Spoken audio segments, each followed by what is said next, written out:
Assalamualaikum warahmatullahi wabarakatuh. Alhamdulillahirabbil alamin. Segala puji bagi Allah Subhanahu wa taala yang telah memberikan kita nikmat berupa iman, kesehatan dan kesempatan kepada kita sehingga dapat menuntut ilmu hingga saat ini. Salat serta salam semoga tetap tercurah kepada junjungan kita Nabi Muhammad SAW, kepada keluarganya, sahabatnya dan seluruh umat beliau hingga akhir zaman. Saya Muhammad Al-Amin Bagas Adi Samputra dengan NIM 250203110060, Program Studi Hukum Tata Negara kelas B, Fakultas Syariah, Universitas Islam Negeri Maulana Malik Ibrahim, mata kuliah Ulumul Hadis yang dibimbing oleh dosen Dr. Samsul Ma'arif SPD MPD. Hadis adalah segala sesuatu yang bersumber dari Rasulullah SAW, baik berupa perkataan, perbuatan, ketetapan, dan sifat beliau. Hadis menjadi sumber hukum Islam kedua setelah Al-Quran. Dalam ilmu hadis terdapat sanad, matan, dan rawi. Sanad adalah rantai orang yang meriwayatkan hadis sampai kepada Rasulullah SAW. Matan adalah isi atau teks dari hadis tersebut. Sedangkan rawi adalah orang yang meriwayatkan hadis. Pada kesempatan kali ini saya akan membahas sebuah hadis tentang mukmin yang kuat lebih baik daripada mukmin yang lemah. Hadis tentang mukmin yang kuat diriwayatkan oleh Imam Muslim nomor 2664 dari Abu Hurairah radhiyallahu an.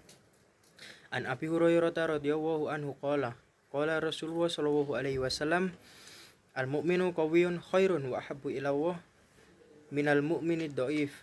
Wa fi kulli khairin ihris ala ma yanfa'uka wasta'in billah wa la ta'jaz wa in asabaka syai'un fala taqul law anni fa'altu kana kada wa kada walakin kul qadarullah wa ma syaa fa'ala fa inna law taftahu amala syaitan. Artinya, orang mukmin yang kuat lebih baik dan dicintai Allah daripada mukmin yang lemah. Namun pada masing-masingnya terdapat kebaikan. Bersemangatlah untuk meraih apa yang bermanfaat bagimu.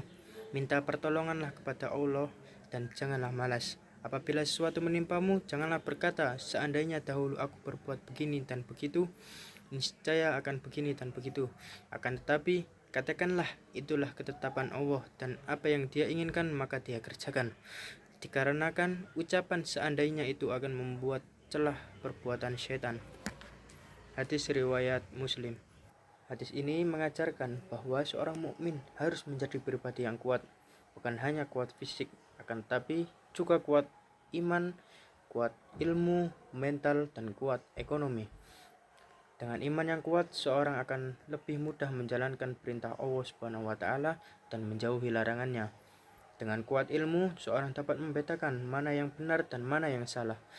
Dengan mental yang kuat, seorang dapat tidak mudah menyerah ketika menghadapi masalah. Dan dengan kuat ekonomi dan halal, seorang dapat membantu orang lain, bersedekah dan hidup mandiri. Namun, Rasulullah SAW juga mengatakan bahwa pada setiap masing-masing terdapat kebaikan. Artinya, orang yang lemah tetap memiliki nilai di sisi Allah selama masih memiliki iman dan terus berusaha menjadi lebih baik.